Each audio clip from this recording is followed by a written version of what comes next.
Everyone. അപ്പോൾ IGNOU all in വണ്ണിൻ്റെ മറ്റൊരു വീഡിയോയിലേക്ക് എല്ലാവർക്കും സ്വാഗതം. ഇന്നത്തെ വീഡിയോയിൽ ഇഗ്നോ യൂണിവേഴ്സിറ്റി സ്റ്റുഡൻസിന് സ്റ്റുഡൻറ്റ് പോർട്ടലിൽ എങ്ങനെയാണ് രജിസ്റ്റർ ചെയ്യേണ്ടത്, അതുപോലെ സ്റ്റുഡൻറ്റ് പോർട്ടലിൻ്റെ ഉപയോഗങ്ങളെക്കുറിച്ചുമാണ് ഇന്നത്തെ വീഡിയോയിൽ നമ്മൾ ഡിസ്കസ് ചെയ്യാൻ പോകുന്നത്. സോ സ്റ്റുഡൻറ്റ് പോർട്ടലിൽ രജിസ്റ്റർ ചെയ്യാത്ത കുട്ടികളുണ്ടെങ്കിൽ ഈ വീഡിയോ സ്കിപ്പ് ചെയ്യാതെ ഫുള്ളായിട്ട് കാണാൻ ശ്രമിക്കുക. ഓക്കെ, തീർച്ചയായിട്ടും നിങ്ങൾക്ക് ഇത് യൂസ്ഫുൾ ആയിട്ടുള്ള ഒരു വീഡിയോ ആണ്. സോ ഇഗ്നോയുടെ സ്റ്റുഡൻറ്റ് പോർട്ടലിൽ എങ്ങനെയാണ് ഒരു അക്കൗണ്ട് ക്രിയേറ്റ് ചെയ്യണമെന്ന് നമുക്ക് നോക്കാം. ഓക്കെ, എന്തിനാണ് ഈ സ്റ്റുഡൻറ്റ് പോർട്ടലിൽ നമ്മൾ രജിസ്റ്റർ ചെയ്യണത് എന്നുള്ളത് നോക്കാം. അതായത് എല്ലാ യൂണിവേഴ്സിറ്റികളിലും പോലെ തന്നെ അവരുടെ ഒഫീഷ്യൽ വെബ്സൈറ്റിൽ നമ്മളുടെ ഡീറ്റെയിൽസ് അടങ്ങിയ ഒരു വിൻഡോ കാണും. അതിന് വേണ്ടിയിട്ടാണ് നമ്മൾ ഈ സ്റ്റുഡൻറ്റ് പോർട്ടലിൽ രജിസ്റ്റർ ചെയ്യുന്നത്.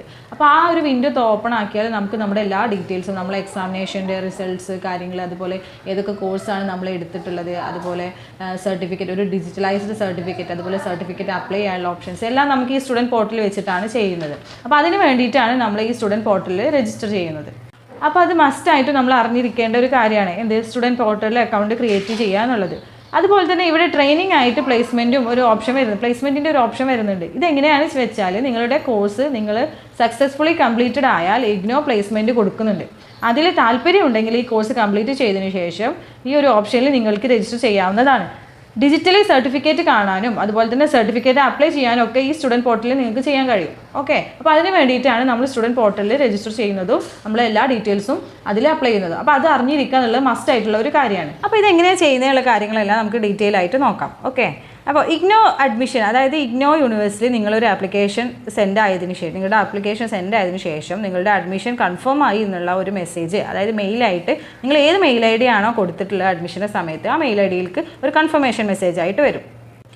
ഈ മെസ്സേജിൽ, അതായത് ഈ വരുന്ന മെയിലിൽ നിങ്ങളുടെ എൻറോൾമെൻറ്റ് നമ്പർ, അതുപോലെ തന്നെ നിങ്ങൾ ഏത് ഇയറിലാണ് അവിടെ അഡ്മിഷൻ എടുത്തിട്ടുള്ളത്, അതായത് സൈക്കിൾ ഓഫ് രജിസ്ട്രേഷൻ അത് വരും. പിന്നെ ഏതൊക്കെ സബ്ജക്റ്റാണ് നിങ്ങൾ എടുത്തിട്ടുള്ളത്, ഇങ്ങനെയുള്ള കാര്യങ്ങളെല്ലാം ആണ് ഈ മെയിലിൽ ഇൻക്ലൂഡ് ചെയ്തിട്ടുണ്ടാവും. അതുപോലെ തന്നെ ഈ മെയിലിൽ പറഞ്ഞിട്ടുള്ളത് എന്താണെന്ന് വെച്ചാൽ സ്റ്റുഡൻറ്റ് മസ്റ്റായിട്ടും സ്റ്റുഡൻറ്റ് പോർട്ടൽ അക്കൗണ്ട് ക്രിയേറ്റ് ചെയ്യണം. അതുപോലെ തന്നെ അഡ്മിഷൻ കൺഫർമേഷൻ്റെ മെയിൽ വന്നു കഴിഞ്ഞാൽ 3 days കഴിഞ്ഞിട്ടേ അക്കൗണ്ട് ക്രിയേറ്റ് ചെയ്യാവൂ എന്നൊക്കെയാണ്. അതായത് ഇഗ്നോൻ്റെ എല്ലാ സെർവറിലും, ഇഗ്നോ യൂണിവേഴ്സിറ്റിയുടെ എല്ലാ സെർവറിലും നിങ്ങളുടെ എൻറോൾമെൻറ്റ് ഐ ഡി കറക്റ്റായിട്ട് വരാനാണ് ഈ 3 days എന്നുള്ള കാര്യം പറയുന്നത്. ഓക്കെ, അതിന് വേണ്ടിയിട്ടുള്ള ഒരു ടൈമാണ് ആ 3 days അവർ ഉദ്ദേശിക്കുന്നത്.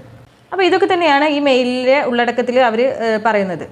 ഇനി ഇതിന് താഴെയായിട്ട് please register your self on the student portal and create your student account 3 days after confirmation of your admission, ഇങ്ങനെ ഒരു സെക്ഷൻ വരുന്നുണ്ട്. ഇതിൽ ക്ലിക്ക് ചെയ്യുമ്പോൾ കുറേ പേർക്ക് ഡൗട്ട് വരും. അതായത് ചിലപ്പോൾ ഇതിൽ ക്ലിക്ക് ചെയ്യുമ്പോൾ അത് നമുക്ക് ആ ഒരു വിൻഡോയിലേക്ക് ഓപ്പൺ ആയി പോവുകയോ ചെയ്യാൻ കഴിയുന്നില്ല, അതായത് അക്കൗണ്ട് ക്രിയേറ്റ് ചെയ്യാൻ പറ്റാത്തൊരവസ്ഥ വരുന്നുണ്ട്.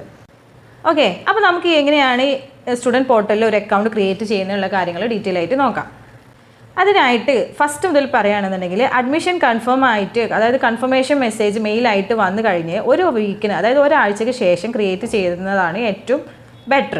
അപ്പോഴാണ് സ്മൂത്ത് ആയിട്ട് ഒരു അക്കൗണ്ട് നിങ്ങൾക്ക് ക്രിയേറ്റ് ചെയ്യാൻ കഴിയുള്ളൂ. അതാണ് മൈ ഒപ്പീനിയൻ. ഓക്കെ, അപ്പോൾ ഒരു വീക്ക്, അതായത് അഡ്മിഷൻ രജിസ്റ്റർ ചെയ്തതിന് ശേഷം നിങ്ങൾക്ക് കൺഫർമേഷൻ മെയിൽ വന്നതിന് ശേഷം ഒരാഴ്ച കഴിഞ്ഞ് സ്റ്റുഡൻറ്റ് പോർട്ടൽ സൈറ്റിൽ നിങ്ങൾ ക്ലിക്ക് ചെയ്താൽ, അല്ലെങ്കിൽ ഗൂഗിൾ വഴി ഡയറക്റ്റ് ആയിട്ട് നിങ്ങൾക്ക് സ്റ്റുഡൻറ്റ് പോർട്ടൽ അക്കൗണ്ട് ക്രിയേറ്റ് ചെയ്യാം.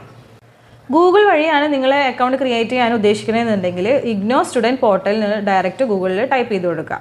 അതിൽ ഫസ്റ്റ് കാണുന്ന സമർത്ഥ് ഇഗ്നോ, ഓക്കെ, സമർത്ഥ് ഇഗ്നോ വെബ്സൈറ്റ് ആണ് നമ്മുടെ സ്റ്റുഡൻറ്റ് പോർട്ടലിൻ്റെ വെബ്സൈറ്റ് വരുന്നത്. അതിൽ ക്ലിക്ക് ചെയ്താൽ ലോഗിൻ ഡീറ്റെയിൽസ് വരും. ഇവിടെയാണ് ഒരുവിധം സ്റ്റുഡൻസിനും വരുന്ന ഡൗട്ട്സ് പറയുന്നത്. അതായത് ലോഗിൻ കൊടുത്തത് ഓൾറെഡി സ്റ്റുഡൻറ്റ് പോർട്ടലിൽ രജിസ്റ്റർ ചെയ്ത സ്റ്റുഡൻസ് ആണ്. സോ ഇഗ്നോയിൽ അഡ്മിഷൻ കൺഫേം ആയതിനു ശേഷം വരുന്ന ന്യൂ സ്റ്റുഡൻസിനെല്ലാം ന്യൂ രജിസ്ട്രേഷൻ ആണ് ക്ലിക്ക് ചെയ്യേണ്ടത്. അതായത് ന്യൂ അക്കൗണ്ട് ക്രിയേറ്റ് ചെയ്യണം. മനസ്സിലായില്ലേ? അങ്ങനെ ക്ലിക്ക് ചെയ്യുമ്പോൾ ഒരു പുതിയ വിൻഡോ വരും. അതായത് അതിൽ ക്ലിക്ക് ചെയ്യുമ്പോൾ എന്താ വരുന്നത്, സ്റ്റുഡൻറ്റ് രജിസ്ട്രേഷൻ ഫോം എന്നൊരു വിൻഡോ നിങ്ങൾക്ക് കാണാൻ സാധിക്കും. അതിൽ നിങ്ങളുടെ പ്രോഗ്രാം സെലക്ട് ചെയ്യണം. ഏത് പ്രോഗ്രാമാണ് നിങ്ങൾ ചെയ്യാൻ ഉദ്ദേശിക്കുന്നതെന്നുണ്ടെങ്കിൽ ആ പ്രോഗ്രാം സ്ക്രോൾ ചെയ്ത് കഴിഞ്ഞാൽ നിങ്ങൾക്ക് അത് സെലക്ട് ചെയ്യാൻ കഴിയും. അതുപോലെ നെയിം, അതായത് നിങ്ങളുടെ ID കാർഡിൽ എങ്ങനെയാണോ, അതായത് നിങ്ങൾ കൺഫർമേഷൻ്റെ സമയത്ത്, അതായത് അഡ്മിഷൻ കൊടുത്ത സമയത്ത് ID കാർഡ് ലഭിച്ചിട്ടുണ്ടാവും. ഓക്കെ, ആ ID കാർഡിൽ എങ്ങനെയാണോ നിങ്ങളുടെ പേരുള്ളത് അതുപോലെ കറക്റ്റ് കോപ്പി പേസ്റ്റ് ചെയ്തിട്ട് ഇവിടെ ആ നെയിം കൊടുക്കണം. ഓക്കെ, അതിൽ ഒരു ചേഞ്ച്, ഒരു സ്പേസിൻ്റെ ഇഷ്യൂ പോലും വരാൻ പറ്റില്ല. അതുപോലെ തന്നെ നിങ്ങളുടെ എൻറോൾമെൻറ്റ് ID തുടങ്ങിയ ഡീറ്റെയിൽസ് എല്ലാം ഇവിടെ ടൈപ്പ് ചെയ്യണം. നെയിം എന്തായാലും ശ്രദ്ധിക്കണം, അത് മസ്റ്റായിട്ടുള്ള ഒരു കാര്യമാണ്. ഇനിയിപ്പോൾ നിങ്ങളുടെ എൻറോൾമെൻറ്റ് നമ്പർ, അതായത് എൻറോൾമെൻറ്റ് നമ്പറിൽ നിങ്ങൾക്ക് ഡൗട്ട് എന്തെങ്കിലും ഉണ്ടെന്നുണ്ടെങ്കിൽ അത് നിങ്ങളുടെ കൺഫർമേഷൻ മെയിലിൽ വന്നിട്ടുണ്ടാകും, അതും ടൈപ്പ് ചെയ്യുക. കംപ്ലീറ്റ് ശേഷം കംപ്ലീറ്റ് ഫില്ല് ചെയ്തതിന് ശേഷം സബ്മിറ്റ് ക്ലിക്ക് ചെയ്താൽ ഒരു OTP നിങ്ങളുടെ ഫോൺ നമ്പറിലേക്കോ അല്ലെങ്കിൽ നിങ്ങളുടെ മെയിൽ IDക്കോ മെസ്സേജ് ആയിട്ട് വരും. OTP ടൈപ്പ് ചെയ്തതിന് ശേഷം നിങ്ങൾക്ക് സബ്മിറ്റ് ക്ലിക്ക് ചെയ്യാം. ഓക്കെ, ഇനി നെക്സ്റ്റ് വരുന്നത് നിങ്ങളുടെ പാസ്വേഡ് സെറ്റ് ചെയ്യുക എന്നുള്ളൊരു ഓപ്ഷനാണ്. അപ്പോൾ അതിൽ യൂസർ നെയിം വരുന്നത് എൻറോൾമെൻറ്റ് നമ്പറാണ്. അതായത് സ്റ്റുഡൻറ്റ് പോർട്ടലിൽ രജിസ്റ്റർ ചെയ്യുന്ന സമയത്ത് നിങ്ങൾക്ക് വരുന്ന യൂസർ നെയിം എന്ന് പറയുന്നത് നിങ്ങളുടെ എൻറോൾമെൻറ്റ് നമ്പർ ആയിരിക്കും എപ്പോഴും വരുന്നത്. പക്ഷേ നിങ്ങളുടെ അഡ്മിഷൻ പോർട്ടലിൽ വരുന്ന യൂസർ നെയിം ഏതാണ്, അത് വേറെ ആയിരിക്കും. ഓക്കെ, അത് വേറെയാണ്. ഇവിടെ വരുന്ന യൂസർ നെയിം എന്ന് പറയുന്നത് നിങ്ങളുടെ എന്താണ് എൻറോൾമെൻറ്റ് നമ്പറാണ്. അഡ്മിഷൻ പോർട്ടലിൽ നിങ്ങൾക്ക് ഇഷ്ടമുള്ള എന്തെങ്കിലും യൂസർ നെയിം കൊടുത്താൽ മതി. അതുപോലെ തന്നെ പാസ്വേഡിൻ്റെ കാര്യം എടുക്കുകയാണെങ്കിൽ അഡ്മിഷൻ പോർട്ടലിൽ ഒരു പാസ്വേഡ് ഏതാണോ കൊടുത്തിട്ടുള്ളത് അത് തന്നെ നിങ്ങൾ ഇവിടെയും കൊടുത്താൽ നിങ്ങൾക്ക് അവിടെ ഒരു കൺഫ്യൂഷൻ ഒഴിവാക്കുക. അപ്പോൾ പാസ്വേഡ് നിങ്ങൾക്ക് ഇഷ്ടമുള്ളത് കൊടുക്കുക, പക്ഷേ ഏറ്റവും ബെസ്റ്റ് ആയിട്ടുള്ള ഓപ്ഷൻ എന്ന് പറഞ്ഞാൽ രണ്ടിനും സെയിം പാസ്വേഡ് കൊടുക്കുക എന്നുള്ളതാണ്. എന്നാൽ നിങ്ങൾക്ക് അവിടെ ഒരു കൺഫ്യൂഷൻ ആയിട്ട് ഒഴിവാക്കാം. ഓക്കെ, അപ്പോൾ ഇതിൽ ശ്രദ്ധിക്കേണ്ട കാര്യം എന്ന് വെച്ചാൽ സ്റ്റുഡൻറ്റ് പോർട്ടലിൽ നിങ്ങൾ രജിസ്റ്റർ ചെയ്യുന്ന സമയത്ത് വരുന്ന യൂസർ നെയിം എന്ന് പറയുന്നത് നിങ്ങളുടെ എൻറോൾമെൻറ്റ് നമ്പർ ആയിരിക്കും. അതുപോലെ പക്ഷേ നിങ്ങളുടെ അഡ്മിഷൻ പോർട്ടലിൽ വരുന്ന യൂസർ നെയിം എന്ന് പറയുന്നത് നിങ്ങളുടെ ഇഷ്ടമുള്ള ഒരു യൂസർ നെയിം ആവാം. ഓക്കെ, ഇനി പാസ്വേഡിൻ്റെ കാര്യം രണ്ടും സെപ്പറേറ്റ് ആവാം, പക്ഷേ ഏറ്റവും ബെസ്റ്റ് ആയിട്ടുള്ളത് എന്ന് പറഞ്ഞാൽ രണ്ടും സെയിം ആക്കുന്നതാണ്. നിങ്ങൾക്ക് അവിടെ ഒരു കൺഫ്യൂഷൻ ഒഴിവാക്കാൻ വേണ്ടിയാണത്. ഓക്കെ, അപ്പോൾ അത്രയേ ഉള്ളൂ ഇക്കാര്യത്തിൽ ശ്രദ്ധിക്കാനുള്ളത്.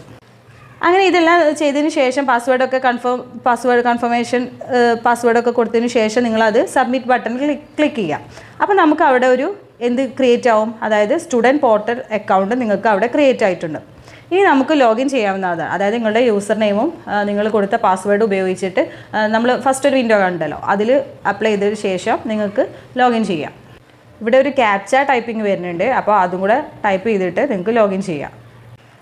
അപ്പോൾ ഇങ്ങനെ വരുന്ന ഈ അക്കൗണ്ടിൽ നിങ്ങൾക്ക് എന്തൊക്കെയാണ് കാണാൻ കഴിയുന്നത്, അതായത് നിങ്ങളുടെ എന്തൊക്കെ പ്രോഗ്രാംസാണ് നിങ്ങൾ സെലക്ട് ചെയ്തിട്ടുള്ളത് അതൊക്കെ നിങ്ങൾക്ക് ഇവിടെ ഈ ഒരു അക്കൗണ്ടിൽ കാണാൻ സാധിക്കും. പിന്നെ നിങ്ങളുടെ സർട്ടിഫിക്കറ്റിൻ്റെ കാര്യങ്ങൾ, അതായത് നിങ്ങൾ സക്സസ്ഫുള്ളി കംപ്ലീറ്റഡ് ആയിട്ടുണ്ടെന്നുണ്ടെങ്കിൽ നിങ്ങൾ കംപ്ലീറ്റഡ് ആയിട്ട് കഴിഞ്ഞാൽ നിങ്ങളൊരു ഡിജിറ്റലൈസ്ഡ് സർട്ടിഫിക്കറ്റ് അവിടെ കാണാൻ സാധിക്കും. പിന്നെ അത് പോസ്റ്റൽ വഴി വരാൻ നമുക്ക് അവിടെ തന്നെ കുറേ ഓപ്ഷൻസ് വരുന്നുണ്ട്, അതിൽ അപ്ലൈ ചെയ്യാം. അങ്ങനെയുള്ള നിങ്ങളുടെ എല്ലാ ഡീറ്റെയിൽസും ഇഗ്നോ യൂണിവേഴ്സിറ്റിയുമായി ബന്ധപ്പെട്ട് നിങ്ങളുടെ എല്ലാ ഡീറ്റെയിൽസും, നിങ്ങളുടെ അഡ്രസ്സും കാര്യങ്ങളും എല്ലാം നിങ്ങൾക്ക് എൻറോൾമെൻറ്റ് നമ്പറും എല്ലാം നിങ്ങൾക്ക് നിങ്ങളുടെ ഈ സ്റ്റുഡൻറ്റ് പോർട്ടൽ അക്കൗണ്ടിൽ കാണാൻ സാധിക്കും. ഓക്കെ, ഇതെല്ലാം ഒരൊറ്റ വിൻഡോയിൽ ഉൾപ്പെടുത്തിയിട്ടുള്ളത്, അതായത് ഒരു സമ്മറി ആയിട്ട് കാണാൻ സാധിക്കും. അതാണ് ഈ സ്റ്റുഡൻറ്റ് പോർട്ടൽ അക്കൗണ്ട് കൊണ്ട് ഉദ്ദേശിക്കുന്നത്. ഇനി ഇതുമായി ബന്ധപ്പെട്ട് എന്തെങ്കിലും ഡൗട്ടും കാര്യങ്ങളും ഉണ്ടെന്നുണ്ടെങ്കിൽ നിങ്ങൾക്ക് ഇഗ്നോ ഓൾ ഇൻ വണ്ണിൻ്റെ സപ്പോർട്ടിംഗ് സ്റ്റാഫുമായിട്ട് കോൺടാക്ട് ചെയ്യാം. ഞാൻ നമ്പർ ഇവിടെ കൊടുക്കുന്നുണ്ട്. അപ്പോൾ അതിൽ വാട്സപ്പ് ത്രൂ മെസ്സേജ് ചെയ്യുക അല്ലെങ്കിൽ ഡയറക്റ്റ് കോൾ ചെയ്യുക, എങ്ങനെ ചെയ്താലും നിങ്ങൾക്ക് അതിനുള്ള എല്ലാ ഹെൽപ്പും ഇഗ്നോ ഓൾ ഇൻ വണ്ണിൻ്റെ ഭാഗത്തുനിന്ന് ഉണ്ടായിരിക്കും. ഓക്കെ, അപ്പോൾ അത്രയേ ഉള്ളൂ സ്റ്റുഡൻറ്റ് പോർട്ടൽ അക്കൗണ്ട് ക്രിയേറ്റ് ചെയ്യാനുള്ള പ്രോസസ്സ് എന്ന് പറയുന്നത്, സ്റ്റെപ്സ് എന്ന് പറയുന്നത്. അപ്പോൾ നെക്സ്റ്റ് വീഡിയോയിൽ കാണുന്നത് വരെ bye, stay tune, thank U.